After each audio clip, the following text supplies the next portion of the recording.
What would you do if the most powerful woman in Miami asked you, a single dad just trying to survive, on a date? Stay right here, because what happens next will make you believe in love again. Yes, I am talking to you watching right now, and also tell everyone out there. Every morning, before the rest of Miami has opened its eyes, Marco Rivera is already awake. Not because he wants to be. Not because he's chasing some ambitious dream or attending a sunrise yoga class the way people in the glossy magazines do. No. Marco Rivera is awake at 5:47 every single morning because that is the precise moment his 6-year-old daughter, Lucia Rivera, opens her eyes and immediately begins her campaign for pancakes. Every single morning. Pancakes. And here's the thing about Marco, here's the thing you need to understand right from the very beginning, because it matters more than anything else in this story. He never, not once, in 3 years of solo parenting, said no to the pancakes. Marco Rivera was born in Miami to Cuban-American parents who believed, above all things, that love was shown through action, through showing up, through staying, through the small dailies of devotion that most people never notice and everyone desperately needs. His mother had cooked for his father every single morning for 41 years. His father had never once missed his children's school events, even when it cost him a day's wages. That was the language Marco Rivera grew up speaking. The language of showing up. 3 years ago, his wife, Sophia, had decided she no longer wanted the life they had built together. Not because Marco had done anything wrong. Not because he had failed her. But because Sophia had realized, somewhere between year 4 and year 5 of their marriage, that she wanted a different kind of life entirely. A bigger stage. A faster lane. She had taken a job in New York. She had left Lucia with Marco. She called on birthdays. Marco never spoke badly of her. Not once. Not to Lucia, not to his friends, not to his mother who had very strong opinions about the situation. He simply picked up the pieces. He always picked up the pieces. His days had a rhythm that outsiders might call exhausting and that Marco had come to understand as sacred. 5:47, Lucia wakes. Pancakes requested. 6:30, Lucia dressed, hair in pigtails. Marco had watched 47 YouTube tutorials on little girl hairstyles. He was not going to let his daughter go to school with sad hair. That was non-negotiable. 7:15, school drop-off at Coral Way Elementary.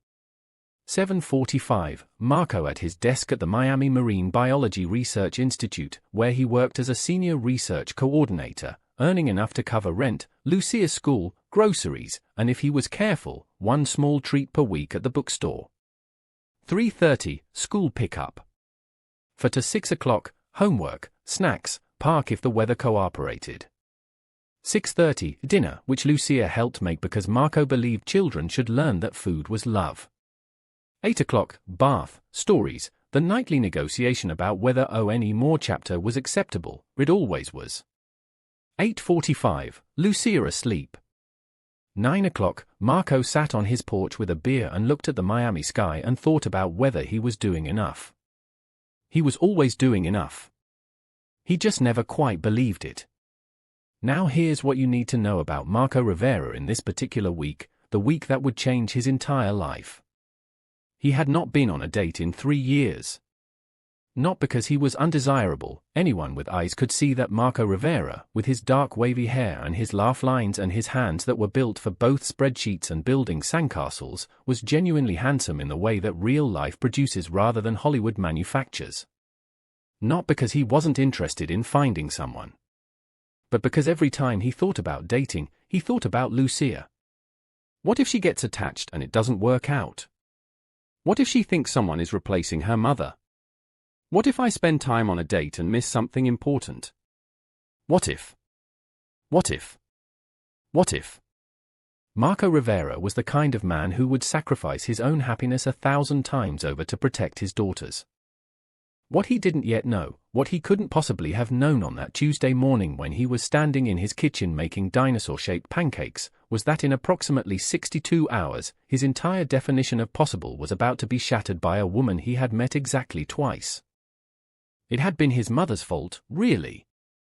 Rosa Rivera had called Marco that Tuesday afternoon in a state of absolute culinary crisis. She was hosting her bridge club dinner and had run out of saffron and good olive oil, and the only store that carried her specific brand was the Whole Foods in Brickell, which was 20 minutes out of Marco's way. But, as Rosa Rivera had reminded him, she had been in labor with him for 19 hours and the least he could do was pick up saffron. So there Marco was. In Brickell. In a grocery store that charged $8 for an apple. With a tired 6-year-old in his cart who was rapidly losing patience with civilized society. "Papi," Lucia said, from her throne in the cart seat, swinging her legs with the particular energy of a child who has been sitting still all day and can no longer be expected to maintain that standard. "Can we get the fancy crackers?" "Which fancy crackers?" "The ones in the purple box. The ones that cost $11. She considered this. "They taste like $11, Papi." Marco laughed despite himself. Where she got these lines, he would never know. Possibly from his mother. Definitely from his mother. "Fine," he said. "But you have to eat them and not leave them to go stale this time." "I will eat every single one," she said solemnly. "I promise on Señor Delfin." She held up the stuffed dolphin as witness. That was the legal seal of the Rivera household. A promise on Señor Delfin was binding. He turned down the international foods aisle looking for saffron. He didn't see her coming. To be fair, he wasn't looking for her. He was looking for saffron, which, it turned out, had been placed on the top shelf in a tiny glass vial that required either a ladder or a very enthusiastic reach. Marco stretched. The woman coming from the other direction reached for the same shelf at the same moment. Their hands, his calloused and reaching, as perfectly manicured and purposeful, closed around the same small glass vial at the exact same moment.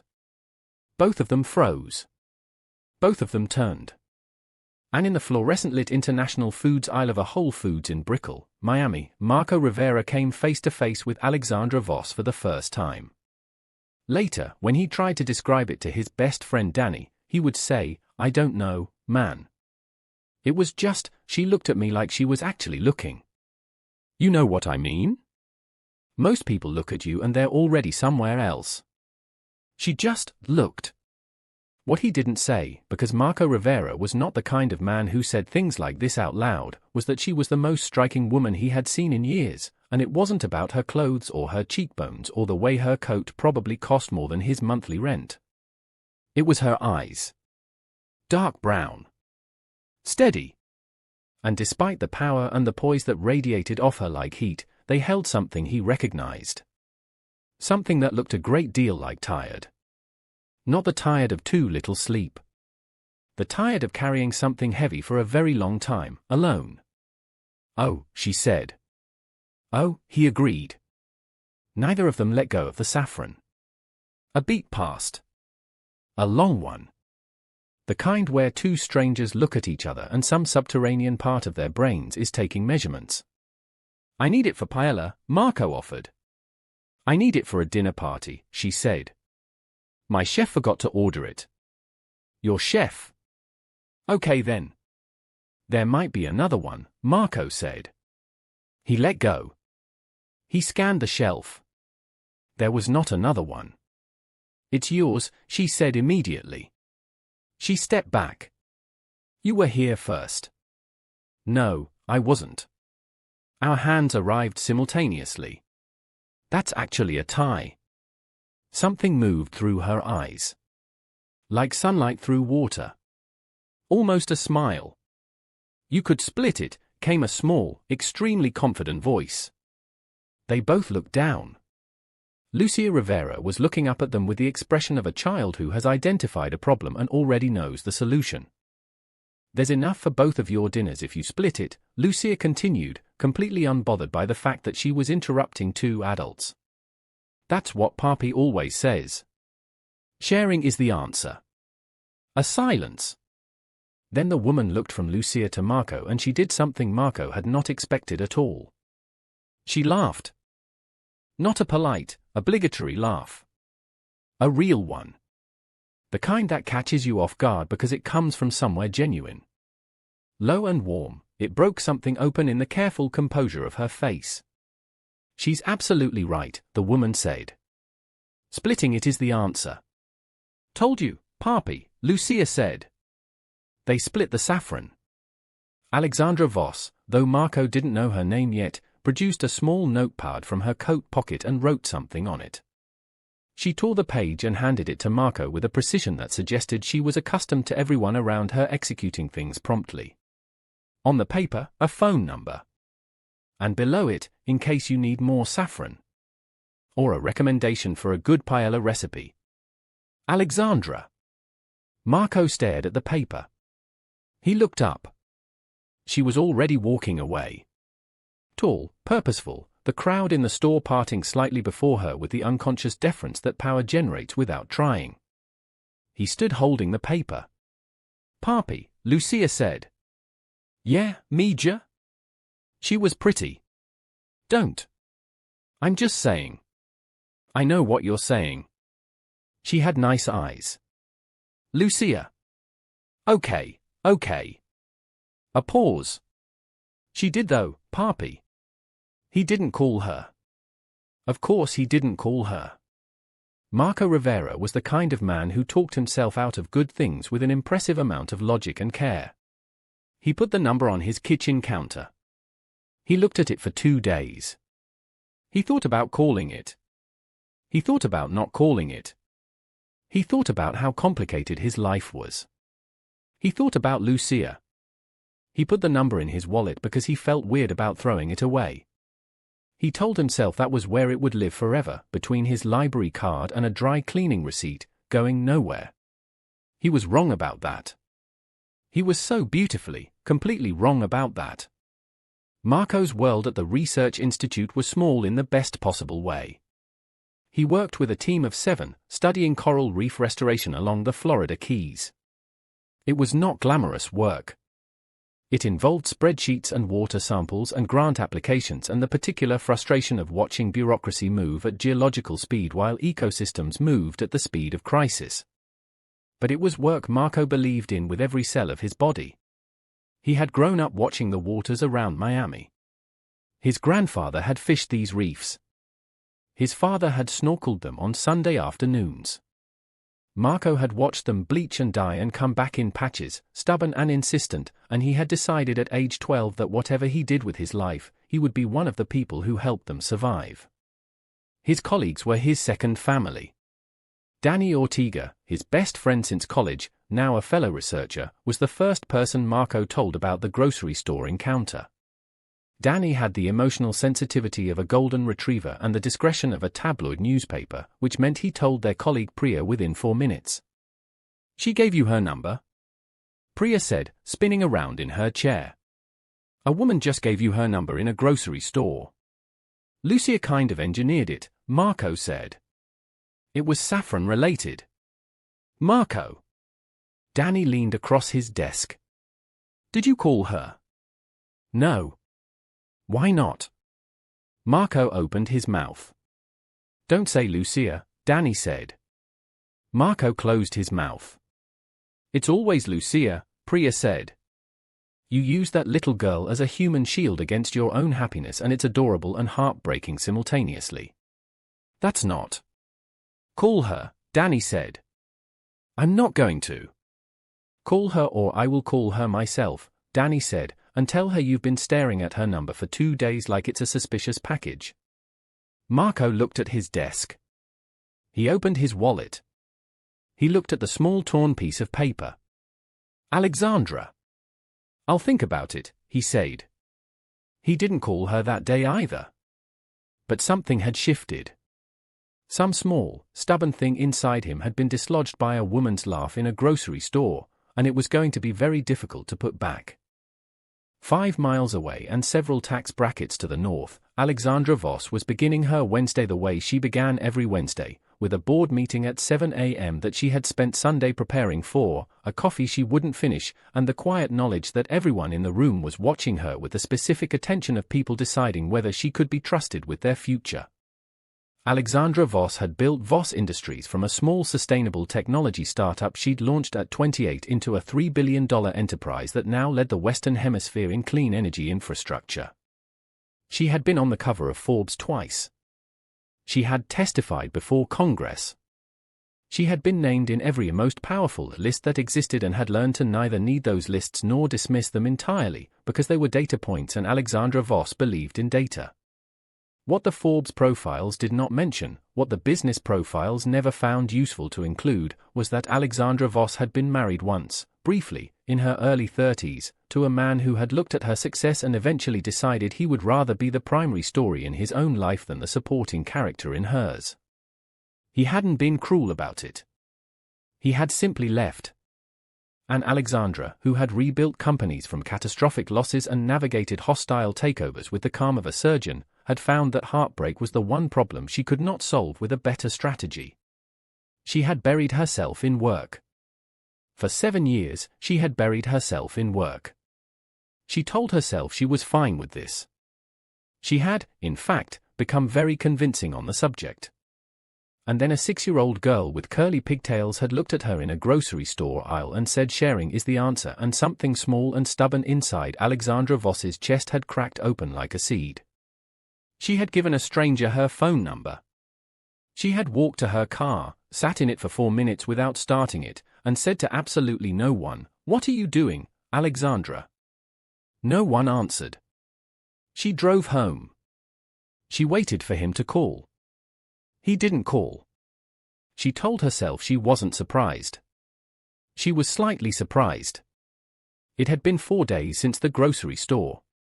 For days since Marco had put a phone number in his wallet and told himself it would go nowhere, which was the safest option, which was the option that protected everyone, which was definitely the right choice. He had almost convinced himself. And then Friday morning arrived, and with it, Lucia's school science fair, which Marco had been preparing for with the intensity he usually reserved for grant applications, because Lucia had chosen coral reef ecosystems as her topic. His influence was, he admitted, not subtle, and they had spent 3 evenings building the most detailed Shobark's coral reef diorama that had ever been constructed in the history of elementary school science projects. It had tiny hand-painted fish.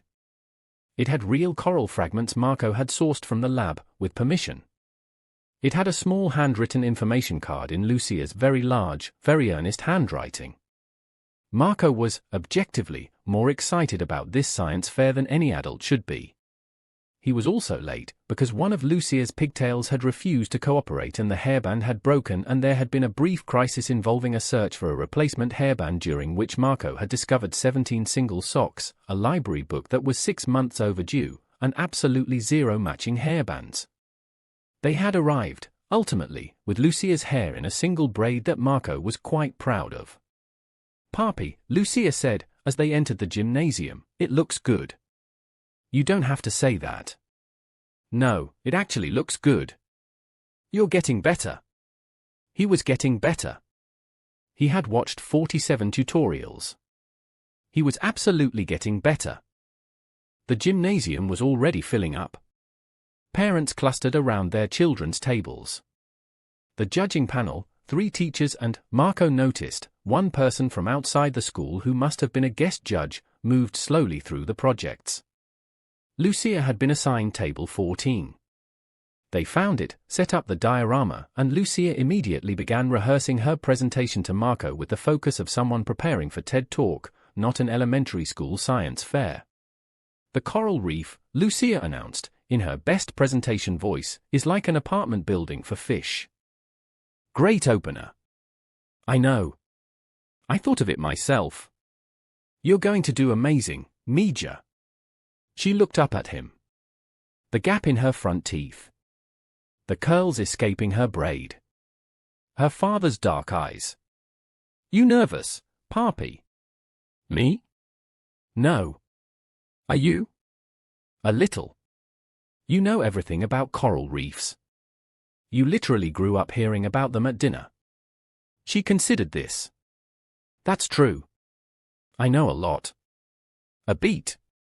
Okay, I'm less nervous now. He ruffled her braid. She straightened it immediately with practiced dignity. And then Marco Rivera looked up across the gymnasium. And every thought he'd had in 4 days about keeping his life simple and his heart protected vanished like morning mist. Alexandra Voss. At his daughter's school. Standing there in what was clearly a blazer that cost more than Marco's rent, looking slightly uncertain in the way of someone who is formidable everywhere and has arrived somewhere where formidability doesn't quite apply. Marco stood very still for a moment. His brain offered several possible explanations. None of them were adequate. Later, he would learn the full story. Alexandra's company had donated the resources for the science fair's environmental category, and the school principal, who was nobody's fool, had leveraged that donation into a guest judge position. Alexandra had accepted because she believed in STEM education and had no idea that the universe had been running a very specific play on her. But Marco didn't know any of that yet. What he knew, in this moment, was that the woman whose phone number he had been carrying in his wallet for 4 days was 15 feet away from him. And she was about to look up. He thought briefly about moving behind a large papier-mâché volcano. He stayed where he was. She looked up. Her eyes found him. A beat. A beat that lasted approximately the length of a held breath. And then Alexandra Voss, Forbes' number 12 most powerful woman in the world, CEO of Voss Industries, $3 billion of composure and command, looked, for just one very human second, like a person who had been hoping for something and had just received it. She crossed the gymnasium toward him. "Saffron man," she said. He laughed. He hadn't expected that. "Alexandra. You're judging the science fair. You have a child in this school. My daughter Lucia. Table 14. He paused. "Please don't give her low marks because of the saffron incident. I'm treating all coral reef dioramas with complete impartiality," she said. "The saffron is irrelevant." She tilted her head. "You never called." The directness of it. No preamble, no social softening. She simply said the thing. He stopped. "I'm sorry. I should have." "You don't have to apologize. I was curious, that's all. I wasn't sure if." "Papi." Lucia appeared at his elbow with the velocity of a small missile. She looked up at Alexandra. Her eyes went wide. "You?" Alexandra looked down at her. Something in her face softened entirely. "Me," she confirmed. "You're the saffron lady," Lucia announced. "Papi kept your number. I saw it. It's in his wallet between his library card and..." "Lucia," Marco said. "What?" She should know he kept it. Otherwise she might think he threw it away. Marco made a mental note about privacy that was absolutely going to go unheeded. Alexandra was looking at him with an expression he couldn't fully decode. But there was warmth in it. Real warmth. "He kept it," she said to Lucia, as if this were the most satisfying information she had received recently. "He did," Lucia confirmed. "He also looked at it. A lot." What happened next was both ordinary and extraordinary, which is usually how the things that change your life arrive. Alexandra judged the science fair. She spent for minutes at Lucia's table. Marco stood to one side and watched his daughter deliver her presentation about coral reef ecosystems with the confidence of a seasoned professor and the vocabulary of a child who had spent a lot of dinner time listening to her father talk about his work. Alexandra asked questions. Good ones. The kind that showed she'd actually listened. Lucia answered them all. She showed Alexandra the tiny hand-painted fish. She explained the symbiosis between coral and zooxanthellae with a word she had been practicing for a week and pronounced perfectly. Alexandra Voss, who had not visibly been impressed by anything in the board meeting that morning, was visibly impressed. "You're going to be a marine biologist," she told Lucia. Lucia considered this very seriously. "Maybe. Or a chef? Or a vet? Or a race car driver? Papi says I can be all of them sequentially. Sequentially, Alexandra repeated. That's a big word. Papi taught me that one. He says sequentially is better than simultaneously because it means you get to focus. Alexandra looked at Marco. He shrugged. I stand by it. After the judging was done and the awards were announced, Lucia won first place in the environmental science category, which Marco received with an equanimity he absolutely did not feel on the inside. The science fair began to wind down. Most parents were gathering their children's projects and heading toward the exit. Marco was disassembling the coral reef diorama with the careful hands of a man who had invested significant emotional labor in its construction. He didn't hear Alexandra approach. Mr. Rivera, she said. He looked up. She was standing on the other side of the table. She had her coat folded over her arm. Her car was presumably waiting outside, the kind of waiting that involved a driver. Marco, he said. Please. Marco. She held his gaze. I know this is forward. And I know you have. She glanced at Lucia, who was currently being congratulated by her teacher with enormous dignity, a lot in your life. But I would like to have dinner with you. He went still. Not as a transaction. Not a business thing. For the first time, he heard something that wasn't perfect composure in her voice. Something real and slightly uncertain. I'd like to have dinner. With you. If you'd like that. The gymnasium noise continued around them. Lucia was accepting her ribbon. Marco Rivera stood in an elementary school gymnasium holding a Shobark's coral reef diorama and looked at a woman who was asking for something she clearly wasn't entirely sure she knew how to ask for. And somewhere in his chest, that 3-year-old wall did something walls are not supposed to do. It moved. He had said, I'll think about it. Which was progress, he told himself. Last week he'd said nothing and carried her number around like a piece of evidence he wasn't sure what to do with. Now he'd said, I'll think about it, which was at least an acknowledgement that thinking was occurring. Alexandra had given him a small, unreadable smile and said, I'll be here either way.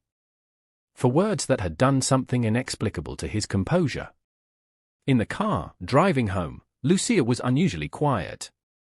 He checked the rear view. She was looking out the window with her ribbon held loosely in both hands. She's nice, Lucia said, to the window. Marco said nothing. The saffron lady. She's really nice, Papi. She seems to be. She looked at my project like she actually cared about it. Not like when grown-ups pretend to care. Marco exhaled. Yeah. She did. More silence. The Miami streets rolled past. The late afternoon light turned everything honey-colored. Papi? Yeah, Mija? If you wanted to go to dinner with her, I would be okay with it. He gripped the wheel. He started. I'm 6, Lucia said. Not dumb. I know you're not dumb. Abuela can watch me. She likes it when she gets to watch me. She gives me extra dessert and then tells you she didn't. He knew. He had always known. Mija, it's complicated. Why? Because, he stopped. What was the because? He had said this so many times he had started to believe the because was self-evident. Now, with a 6-year-old's direct gaze cutting through every rationalization he'd constructed over 3 years, that because he was having trouble presenting itself. Because I've been doing okay, he finally said. We've been doing okay. Just us. Lucia looked at him in the rear view for a long time. We have, Papi, she said. But okay isn't the same as happy. Marco Rivera drove in silence for the rest of the way home. He turned her words over in his mind like a smooth stone. Okay isn't the same as happy. Where did she learn things like that? His mother. His mother definitely said things like that. Rosa Rivera had been lobbying for Marco's romantic return to the world for 2 years with the persistence of someone who knew she was right. He pulled into the driveway. He sat in the car for a moment after Lucia had gone inside. He took out his phone. He opened his contacts. He stared at Alexandra's name, which he had added after the science fair exchange. His thumb hovered. And then, because he was Marco Rivera and Marco Rivera protected himself and everyone around him with immense care, he put the phone back in his pocket. Not yet. He wasn't ready yet. But for the first time in 3 years, he actually believed it was real. Alexandra Voss had 17 things on her schedule for Saturday. She had cleared 2 of them by Thursday because she had, with a precision that would have horrified her if she'd analyzed it too closely, mentally allocated Saturday evening to the possibility of dinner with a marine biologist who drove a Honda and had a daughter who was going to become a marine biologist or chef or vet or race car driver, sequentially, who had not called. She was sitting in her penthouse office at 10 p.m. reviewing a merger proposal when her phone lit up. Her heart did something undignified. It was her assistant, with Thursday's amended briefing. Alexandra set down the phone. She looked at the Miami skyline.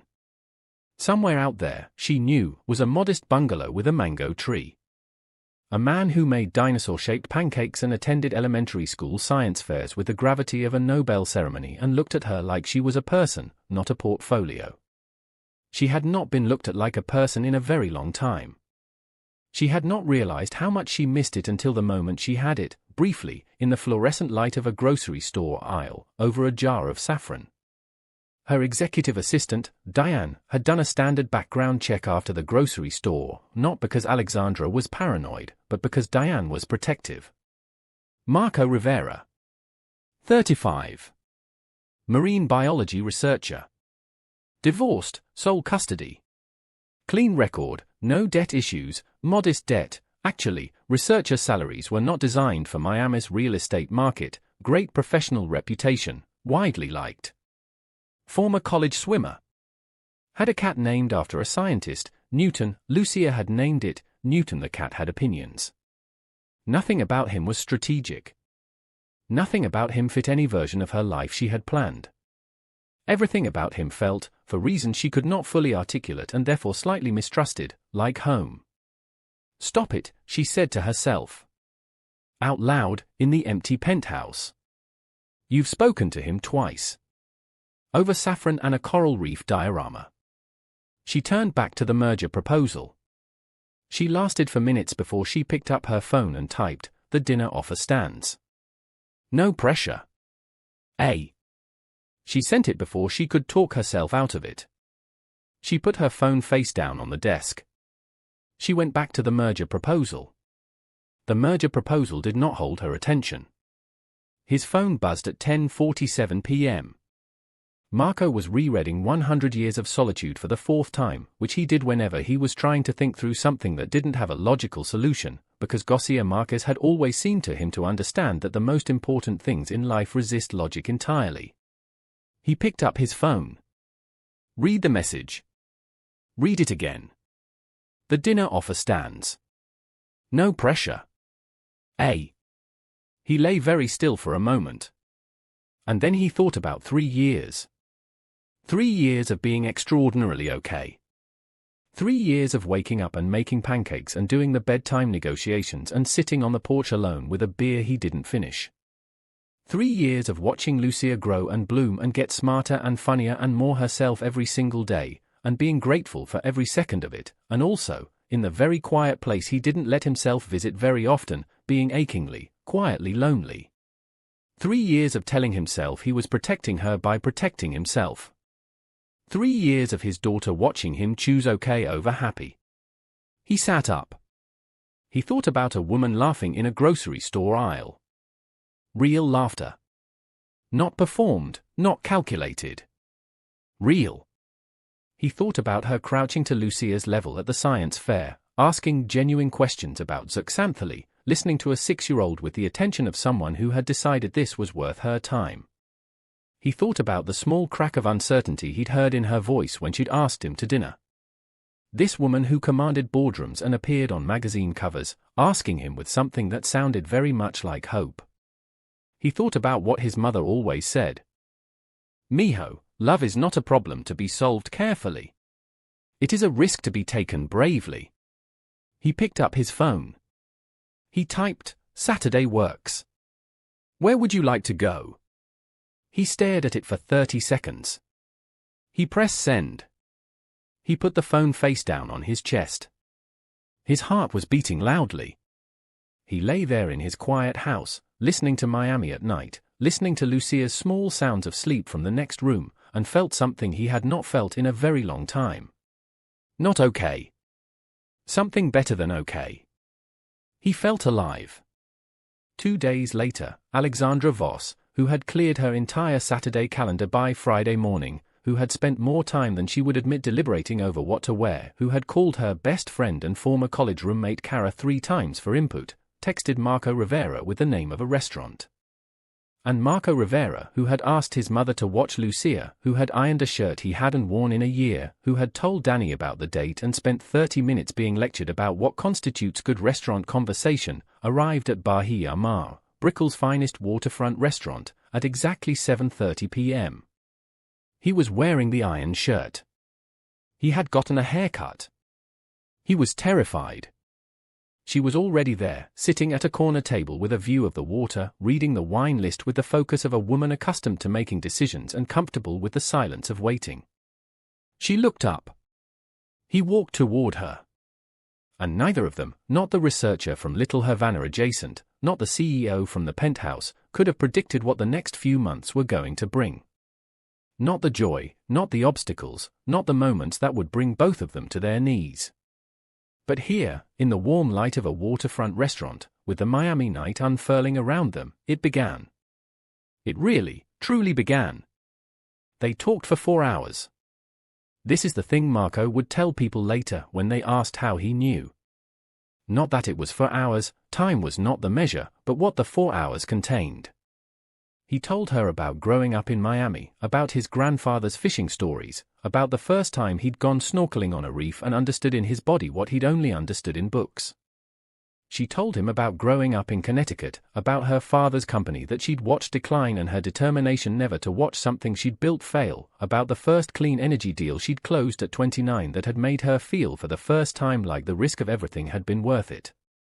He talked about Lucia, not carefully, not with the measured rationing of a man protecting something, but openly, freely, the way you talk about the thing you love most in the world. Lucia's first day of school. The year she decided the cat needed to be renamed Newton because cats understand physics better than dogs. The way she said sequentially now at every available opportunity. The coral reef diorama. Alexandra listened. Not politely. Not waiting for her turn to speak. She listened the way attentive people listen, asking the questions that proved she'd heard the last thing, building, genuinely interested. She sounds extraordinary, Alexandra said. She is, Marco said. She really is. She's the funniest, smartest, he stopped. Laughed at himself. Sorry. I do this. Don't apologize for it. Her voice was quiet but certain. You should talk about her like that. She's lucky. A beat. You said you don't have children. He hadn't asked it. The research center background check that Danny had done and shared with him had mentioned she was unmarried, no children, but it seemed important to ask directly. No, something moved across her face. It wasn't, the timing was never, she stopped. Started again. I was always going to do it later. And later became a habit. And now I'm 42 and the habit is very established. Do you regret it? Most people would have said no. Immediately, reflexively, because regret felt like failure and admission of failure was dangerous. Alexandra Voss looked at him across the candles for a long moment. Sometimes, she said. Yes. Sometimes I do. The honesty of it hit him somewhere in the chest. I think that's honest, he said. I try to be honest, she said. It's inefficient, actually. People are uncomfortable with it. But I find I can't manage the alternative. I think I'm the same way. He paused. Sophia, my ex-wife, she used to say I was honest to the point of being blunt. Like I'd skipped the social lubrication section of development. Alexandra smiled. What did you say? I said that social lubrication seemed expensive in terms of energy and I'd rather spend that energy somewhere that mattered. She laughed. That real laugh again. Low and warm and genuine. I'm keeping that, she said. Social lubrication is expensive in terms of energy. You can have it. Their eyes met across the table. And there it was. That thing. That pull that had been between them since the grocery store, which Marco had been carefully naming everything except what it was.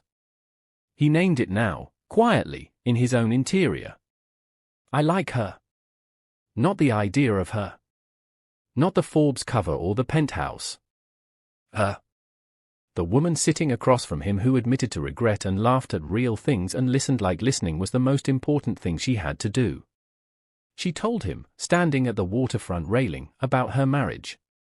She told him about James, not bitterly, because bitterness was a luxury that had never served her, but clearly. How they had met at a conference. How he had been brilliant and funny and completely himself, which she had loved. How the problem had crept up slowly, the way the most intractable problems do. He couldn't stand that my name came first, she said, simply. In everything. He was talented and smart and good at his work. But wherever we went, I was the one people talked to. I was the one who got asked the questions at dinner parties. I was the one with the Forbes cover. And James. She paused. James needed to be the most interesting person in the room. And he realized, eventually, that being with me made that very hard. Did you try to be less? Marco asked. Not accusingly. Just genuinely. She looked at him. Yes. I did. For about a year. I turned down speaking invitations. I deferred to him at dinners. I tried to make myself smaller in all the ways women are told will make their relationships work. A beat. And I became someone I didn't recognize. And we were still miserable. And then he left anyway. Marco was quiet for a moment. I'm sorry, he said. Don't be. It taught me something important. What? That the right person won't need you to be smaller. She turned to look at him directly. That's someone who actually. She stopped. Something flickered in her eyes. Someone who is actually worth it won't see your full size as a threat. The Miami night moved around them. Somewhere a boat passed on the water, its running lights green and red. Marco turned to face her. You don't have to be smaller, he said, simply and clearly, because it was the true thing and therefore it needed saying. Not anywhere near me. She looked at him. He looked at her. 8 inches became 6. He reached out and tucked a strand of hair that the water breeze had moved across her face back behind her ear. His hand lingered near her cheek for just a moment. Neither of them breathed. Marco, she said. Yeah? I think this is going to be complicated. Almost certainly, he agreed. My life is very full. Yours is very full. We are very different kinds of full. Yes. I travel constantly. I have obligations that are. She gestured, as if to encompass the entirety of a $3 billion company and its demands. I'm not easy. I have a 6-year-old, he said. My life is planned around school schedules and soccer practice and dental appointments.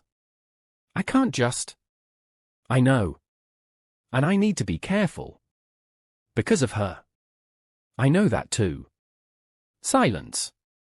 The water. The lights. So we're agreed, he said. This is complicated and probably unwise. Completely agreed. He looked at her. I don't care. Something broke open in her face.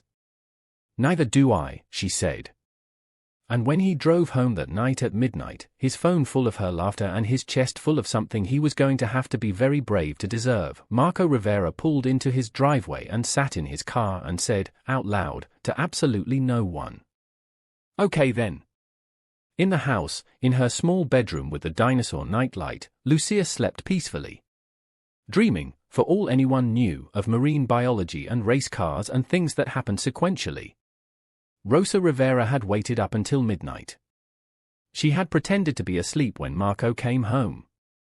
She had watched, through barely open eyes, as her son came into the kitchen for a glass of water and stood there in the dark kitchen for a full minute just breathing, with the particular quality of stillness that she recognized, because she was his mother and mothers recognize everything. The stillness of a man whose heart has been moved.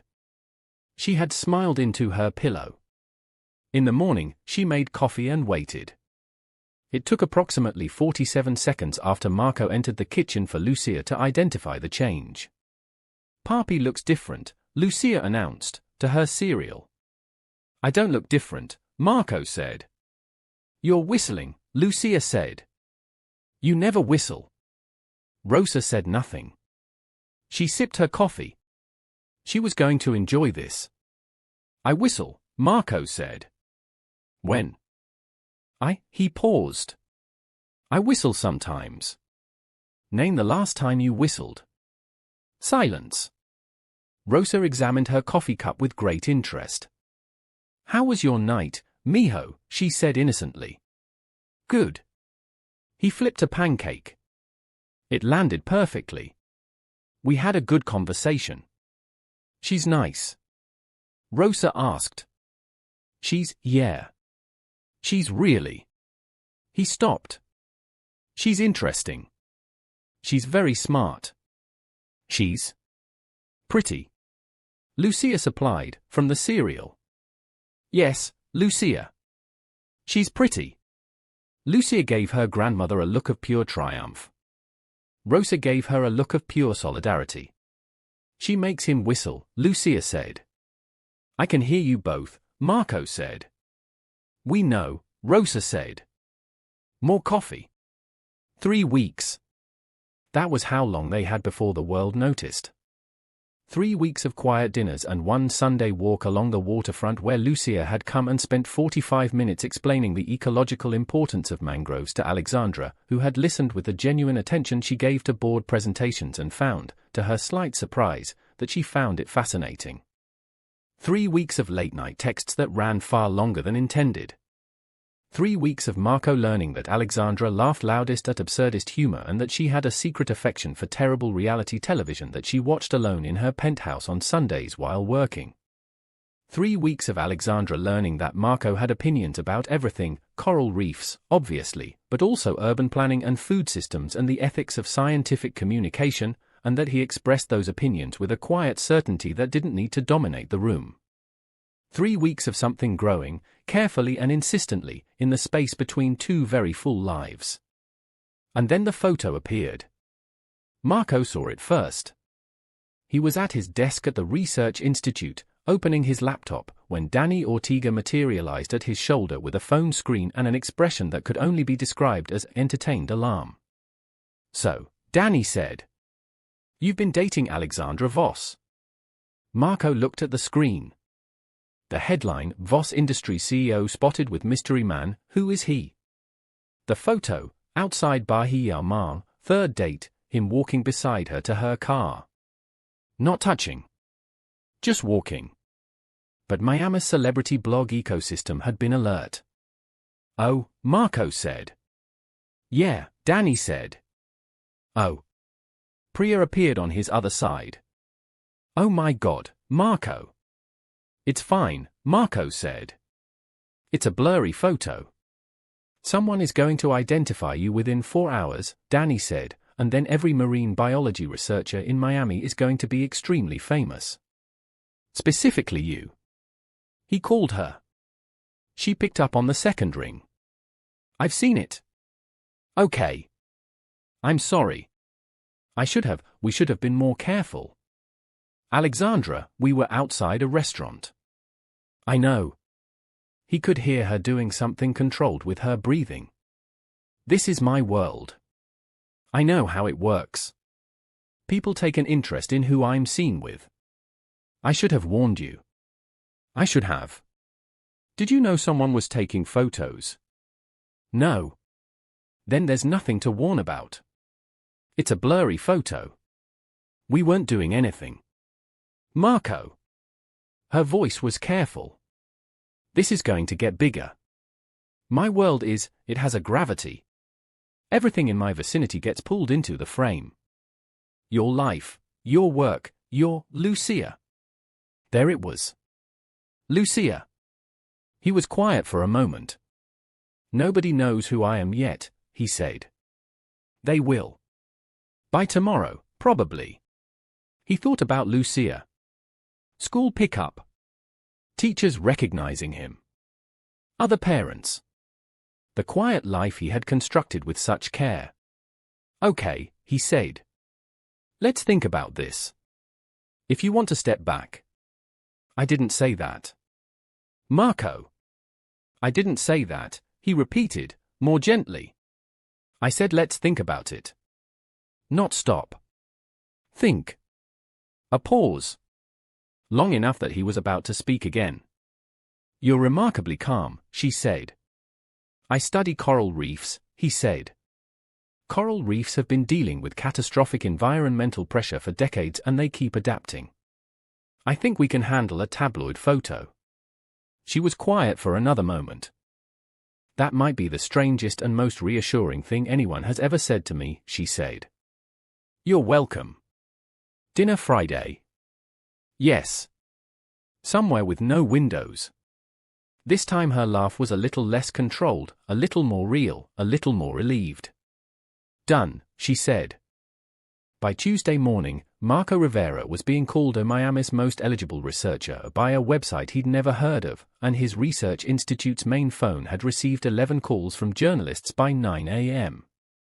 His director, Dr. Yolanda Patel, had called him into her office with the expression of a woman who had not anticipated this particular conversation when she'd hired a marine biologist. I want you to know, she said, that this institution supports you fully. Thank you, Marco said. I also want you to know that if one more journalist calls asking whether coral reef research is romantic, I am going to need a new phone number. I'll give you Alexandra's PR team's contact. Dr. Patel looked at him over her glasses. You're remarkably composed. I'm terrified, Marco said honestly. But Lucia hasn't been affected yet. The school hasn't been contacted as far as I know. My work hasn't been disrupted. Everything I care about is intact. So right now, I'm okay. He went back to his desk. Danny was waiting. How are you actually? Danny said. Marco considered this. I really like her, Danny. I know. Like, I thought I was protecting myself, but actually I think I was just scared and she's... He paused. She makes me feel like myself. The full version. Not the version I trimmed down to be manageable.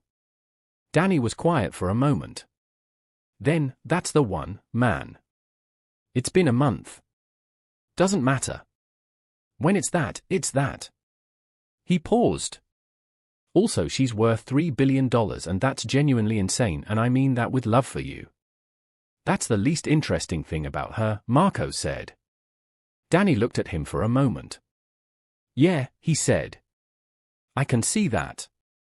From her penthouse, Alexandra was managing the situation with the methodical competence she brought to every crisis. Her PR director had a plan. There would be a brief, tasteful, factual statement. She was a private person, the relationship was private, no further comment. The story would move on within a week, her team estimated. These things always did. What she hadn't expected was the response. Not from the media. From the public. Because somewhere in the storytelling machinery of the internet, someone had taken the tabloid photo and run Marco's background, and discovered not the mystery man a narrative they'd expected, but the story of a marine biologist and single father who made coral reef dioramas with his daughter and had apparently been quietly rebuilding a life for 3 years after his marriage ended, and oh by the way he was also, incidentally, genuinely handsome in a very real, UN Hollywood way. And the internet, which had seemed in recent years to have misplaced its capacity for earnest feeling, abruptly discovered it.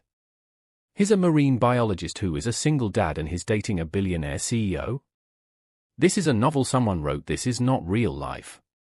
Marco Rivera showing up to an elementary school science fair with a homemade coral reef diorama for his daughter's project is the most wholesome thing I've seen in years, and now he might be dating Alexandra Voss. The universe is doing something right. Okay, I know we're not supposed to have parasocial relationships with strangers, but the vibes coming off Marco Rivera are making me want to become a better person. Specifically, Alexandra's phone had 300 new Instagram followers in 1 hour. Most of the comments were some variation on, "You better treat him right." She found herself, for the first time in years, agreeing with strangers on the internet. Richard Voss was Alexandra's uncle by marriage, her late father's brother-in-law, and he sat on the board of Voss Industries with a carefully maintained 22% stake and an opinion about absolutely everything that Alexandra had spent 14 years working around. He called her on Wednesday. "Alexandra." His voice was what it always was, smooth, certain, the voice of a man who had never been made to doubt himself by external forces. "Richard. I've seen the news. Yes. It will pass. A researcher. Not a question. An assessment. The particular intonation of a man filing something under beneath consideration. His name is Marco Rivera. He's a senior researcher at the Miami Marine Biology Institute. He's the optics, Alexandra." She had been expecting this. She had been ready. "I'm not sure what optics you mean," she said. Her voice was calm. A successful woman is seen having dinner with an accomplished man. "I'm not seeing the optical problem. The board meets in 6 weeks. We have 3 major institutional investors who are currently assessing whether to increase their positions. They are conservative. They are watching. They're watching whether I'm capable of running the company I built from an idea in my living room." She kept her voice level. "Their due diligence methodology is deeply flawed, Richard.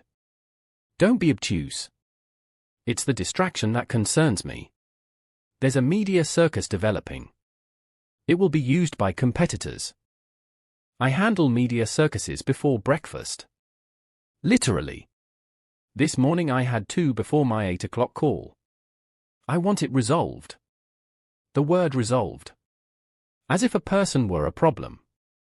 As if Marco were a line item on a balance sheet. "Richard," she said, and something shifted in her voice. Not to anger. To something quieter and more final. "What I do in my private life is not a board matter. It never has been, and it will not begin to be now. I'll see you at the quarterly." She hung up. She sat at her desk for a moment. Then she called Marco. "My uncle just told me you're an optical problem," she said. Marco was quiet for a beat. "Does he want me to make myself into more of an optical solution? I could get a nicer car." She closed her eyes. That laugh, quiet and genuine, escaped her before she could stop it. "Don't," she said. "I can't laugh right now. I'm furious." "Laughing is good for furious," he said. "Scientifically." "Marco." "I know." His voice shifted. Steadier. "Are you okay?" "I'm fine. I've been managing Richard for 14 years. This is fine. I just wanted you to know." "Know what?" "That she stopped. Reconsidered. That you might get some, that people might try to." She stopped again, frustrated with her own indirection. "I want you to know that whatever noise gets made, I'm not ashamed of you. I'm not. You're not a problem I need to resolve." Silence. "Alexandra," Marco said. "Yes. I know that." His voice was quiet and absolutely certain. "I know." She exhaled. "Good. Do you know it?" he asked. A long moment. "Getting there," she said. "I'll take it," he said. He had been careful. 3 weeks after the tabloid photo, 6 weeks after the science fair, 8 weeks after the grocery store, Marco and Alexandra were, by any definition, in a relationship. A real one. The kind where you knew how the other person took their coffee and what made them laugh and what they were afraid of. Marco knew that Alexandra woke at 5 a.m. and spent the first 30 minutes of the day with no phone, just coffee and a window, a small act of preservation in a life otherwise entirely given to demand. Alexandra knew that Marco played guitar badly and loved it precisely because it was the one thing he'd allowed himself to do without being good at it. They were becoming known to each other. And now it was time for the conversation Marco had been thinking about since the first date. "Lucia," he said. She looked up from her drawing. "You know how you told me okay isn't the same as happy?" She nodded. "Serious? You were right about that." He sat beside her on the route. "I've been thinking about it a lot." She waited. "I've been seeing someone. The saffron lady. Alexandra." He paused. "We've been spending time together and I like her. I really like her. And I want you to know about it because," he stopped. "How to say this? Because you're the most important person in my life and I don't want to have a part of my life that you don't know about." Lucia was quiet for a moment. "I already knew," she said. He blinked. "What?" "Abuela told me. Also I saw the internet thing." "You saw the?" "Diego showed me on the school bus. He said his mom was reading about you." She was entirely matter-of-fact. "His mom thinks you're handsome, apparently." Marco opened his mouth. Closed it. "How do you feel about it?" he asked finally. Lucia thought about this with the seriousness she brought to all her opinions. "I think Alexandra is nice," she said. "She listened to me at the science fair like a real person. And she laughed at my joke about the apartment building for fish. Not because she had to. That's a good sign." "It is. Bad people laugh fake." She looked at her drawing. "Papi, I don't want you to be sad anymore. The simplicity of it." "I'm not." "You're less sad than you were," she said. "You whistle now." "I noticed." He put his arm around her. She leaned into him with the natural ease of complete trust. "Are you scared?" he asked. "A little," she admitted. "What if she decides she doesn't want to keep being our friend?" "Our." She had said our. "Then it will hurt," he said honestly, because he did not lie to her. "And we'll get through it. Together. Like we always do." She was quiet for a moment. "Okay." "Okay?" "Yes, Papi. It's okay." She leaned up and kissed his cheek. "But she has to be nice to you. That's the rule." "She is nice to me." "Then I approve." She went back to her drawing. "You can tell her I approve. It might help with the nerves." "What nerves?" "Her nerves. She's nervous about meeting me properly." "How do you know that?" Lucia looked at him with the expression of a child who understood more than she was supposed to. "Because she likes you, Papi. And you have me. So I'm the test she needs to pass." He stared at his daughter. "You're 6, he said. "Almost 7, she said. "I've been paying attention." She had asked Marco what Lucia liked. He had sent a list. It was detailed. She had read it 4 times. She had consulted her assistant. She had consulted her best friend Kara. She had spent 30 minutes in a toy store that she had found slightly overwhelming but navigated with the precision of a hostile takeover, eventually emerging with a beautifully illustrated book about ocean ecosystems that had been written by a female marine biologist, and a small articulated wooden dolphin that had been recommended by the store's employee with the kind of certainty that came from expertise. She stood at Marco's front door with the bag in her hand and the knowledge that she was more nervous about the next 2 hours than she had been about anything in years, including several congressional testimonies. Marco opened the door. He looked at her face and smiled. "She's going to love you," he said quietly. "You can't know that." "I know, Lucia." "Papi," a small voice called from inside, Is she here? She's here, Marco called back.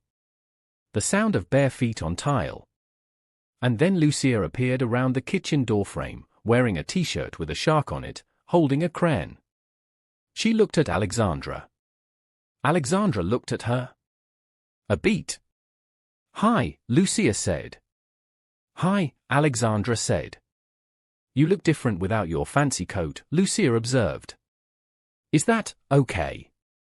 Yeah. Better, actually. You look like a real person. Marco made a sound.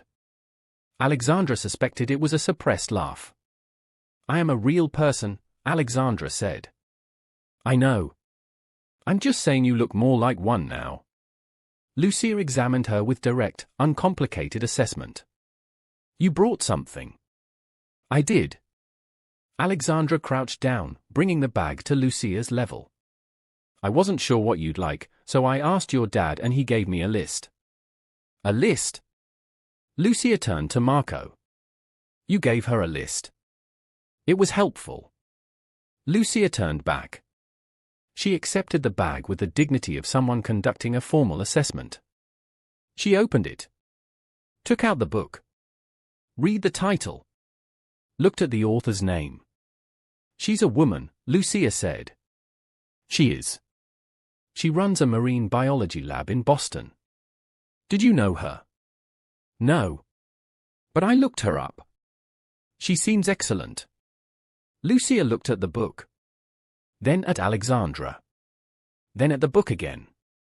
She set it carefully on the counter. She took out the wooden dolphin. She examined it. It moves, she said. Each joint is articulated. So you can position it however you want. Lucia spent 30 seconds moving the dolphin through several positions. She set it next to the book. She looked up at Alexandra. Okay, she said. You can stay for pancakes. And that was the verdict.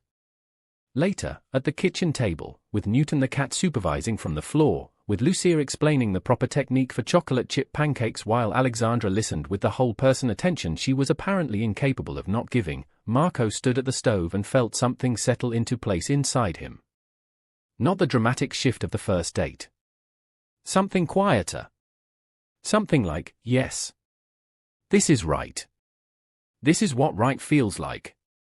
He flipped a pancake. It landed perfectly. He was getting better. For months of Sunday mornings at the beach where Lucia taught Alexandra the names of every shell and Alexandra took notes on her phone because she was constitutionally incapable of not learning things properly. Tuesday evenings where Marco brought dinner to Alexandra's office when her schedule was impractical and ate with her between calls because he understood that her world did not stop and he was not going to demand that it did. Saturday afternoons where they drove to the Keys and Marco did what he almost never let himself do anymore, took a day for himself, diving the reefs he studied, while Alexandra sat on the boat with Lucia and Lucia explained the entire history of coral bleaching and Alexandra listened and asked questions and told Lucia she had the communication skills of a TED speaker and Lucia said she knew and started practicing her TED voice. The Richardson's Reef. The Brickell Penthouse. The Little Havana Kitchen. The Research Institute. The School Pickup Line. 2 full lives learning to move around each other without demanding the other shrink. Some of it was not easy. Alexandra had cancelled 3 plans last minute in 6 weeks because of international crises within the company that genuinely could not wait. Marco had felt the cancellations, not as abandonment, but as the reality of what her life was, and he had held it with care and said very little, and she had noticed that he said very little and had explained more than she usually explained to anyone. Marco had said no to 2 invitations to be photographed at charity events because he wasn't ready to be part of her public world. She had wanted to push, she had not pushed. She had respected the boundary. He had noticed the not pushing and felt it as a gift.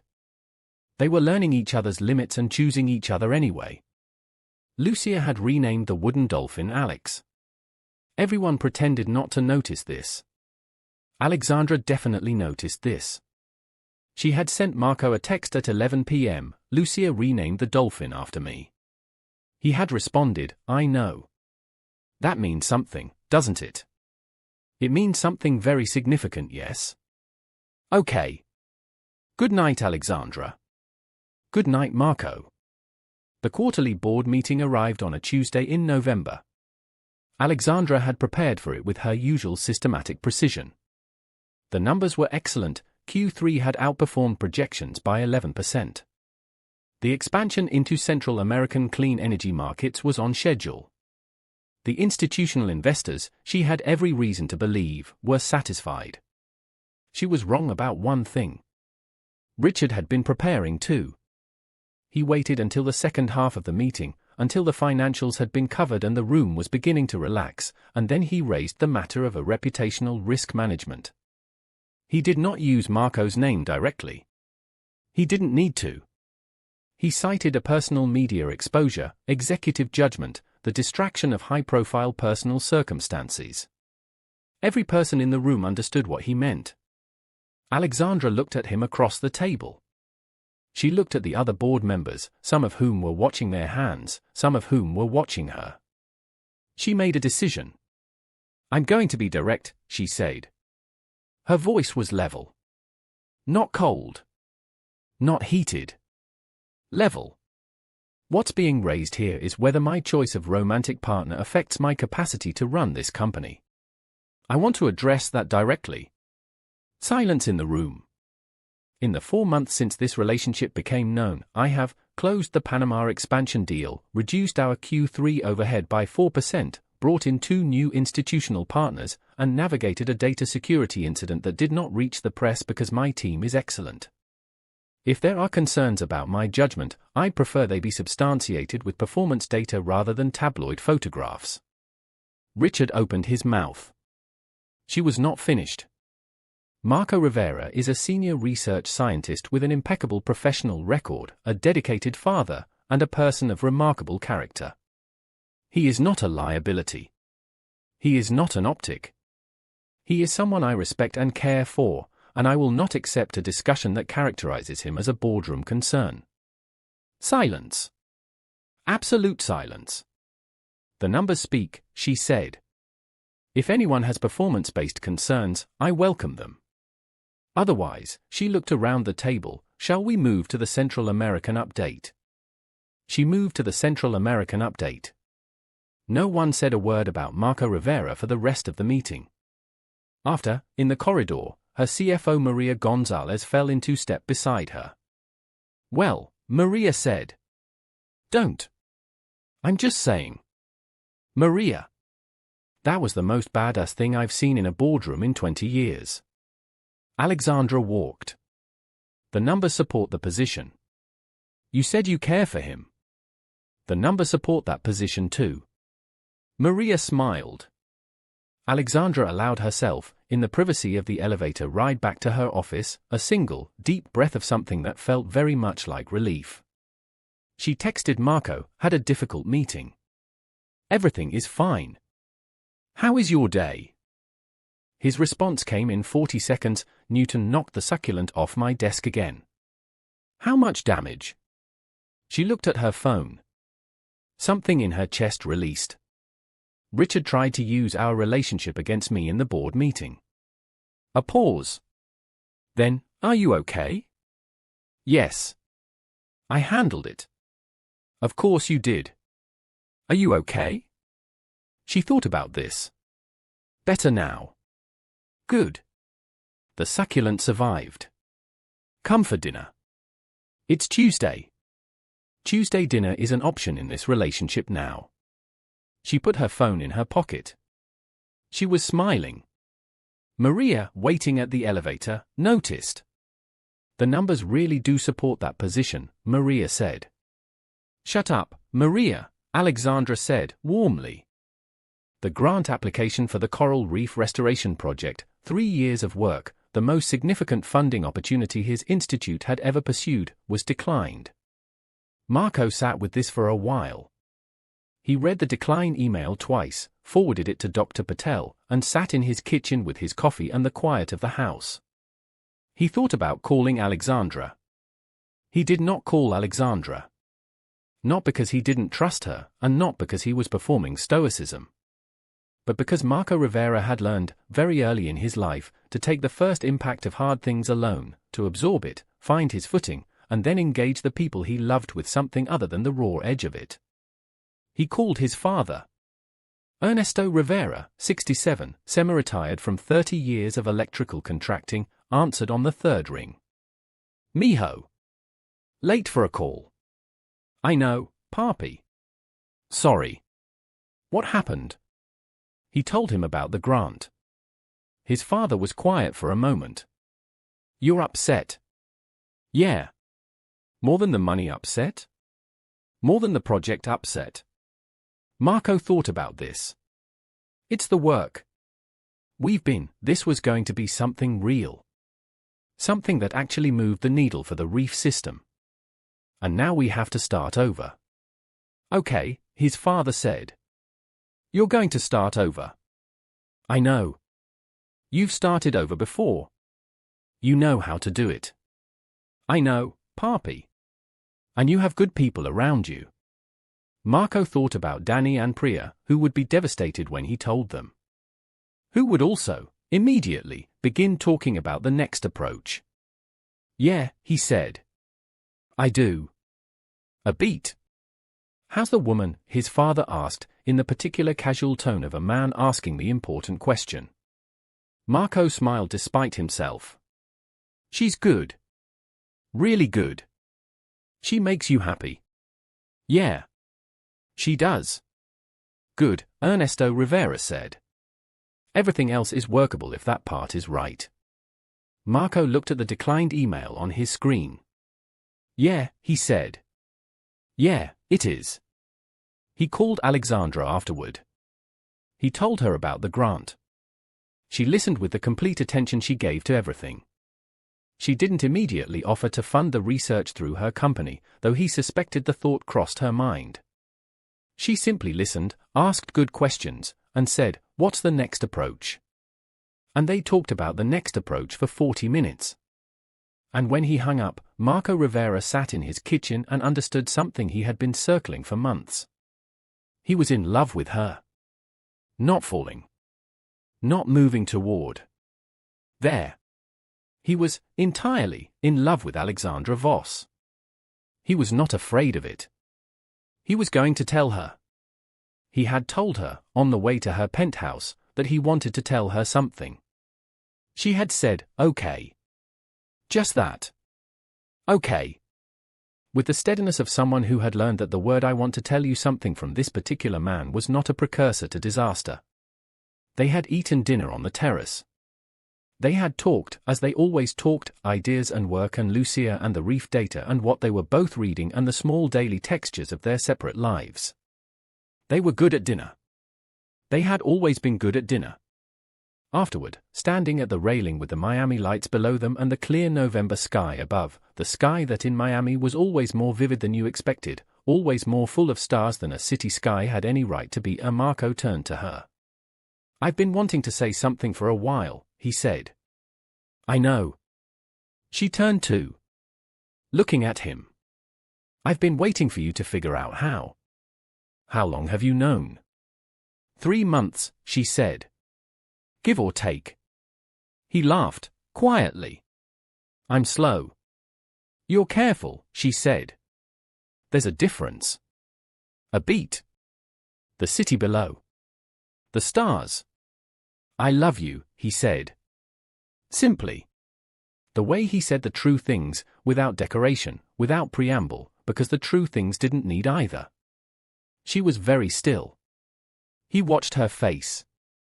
He watched the carefully maintained composure that she had constructed over years of being powerful and alone and often hurt by the gap between what people wanted from her and who she actually was. He watched it come down. Not collapse. Not crumble. Come down. Deliberately. Intentionally. A woman deciding to put down something she'd been carrying for a long time. "Marco," she said. "Yeah. I have been." She stopped. Started again. "I'm not easy. My life is not." "I know," he said. "I know all of it. I'm not asking you to be easier. I'm not asking you to be anything different from what you are. I've been loved by people who needed me to be less, she said. Her voice was steady but her eyes were bright. I don't always know how to trust that someone wants the full size of me. I do, he said. I've told you before. I mean it. I know you mean it. She looked at him, really looked, the way she had in the grocery store aisle, the entire direct focus of her. That's what makes it terrifying. Being loved. Being loved by someone good, she said. It's much harder to protect yourself from. He reached up.